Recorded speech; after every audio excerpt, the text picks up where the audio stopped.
Welcome to March's History Minute. I'm happy you're with me. I tried to get Ron to join me for this one, but it is almost impossible to get our schedules to sync up. So you get me. Sorry. Today we're going to talk about 1997. 1997 was a very bleak year. Ron and I had a two-year-old,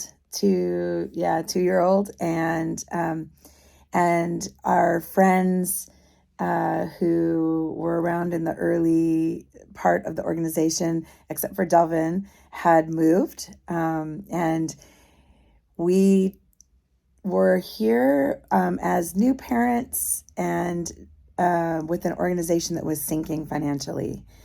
We had way too much debt. We didn't have hardly any funding, and nobody wanted to fund us. After looking at our financials, it was very bleak.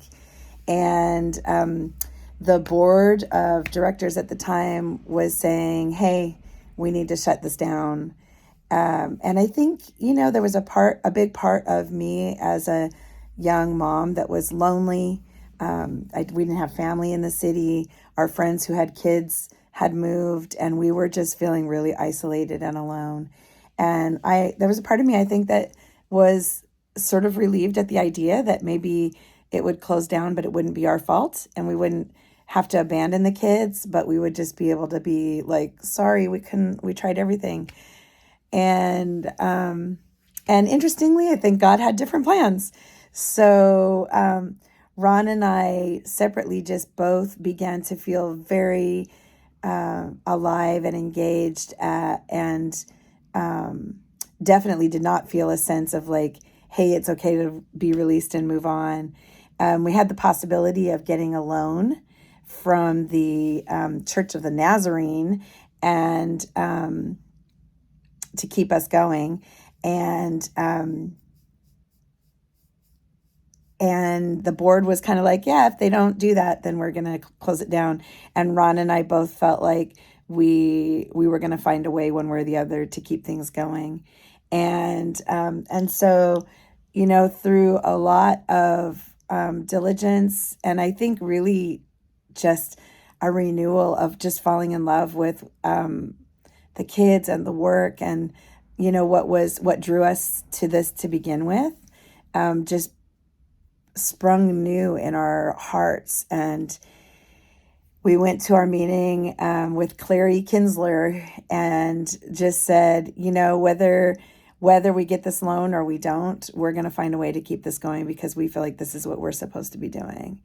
And the district loaned us money, which we paid back over a period of time, but we were able to pay off the debts we were carrying. And so it got that off of our books.